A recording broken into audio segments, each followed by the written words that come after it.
Почем китайский ветер? Китай в очередной раз задает тренды в энергетическом переходе. Там по-новому посмотрели на ветроэнергетику. Разработчики из Поднебесной создали дирижабль, который выполняет роль воздухоплавающей турбины.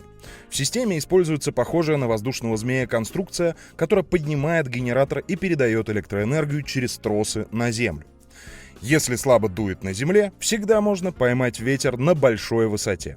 Он считается широко распространенным и стабильным источником возобновляемой экологически чистой энергии и доступен с минимальными затратами.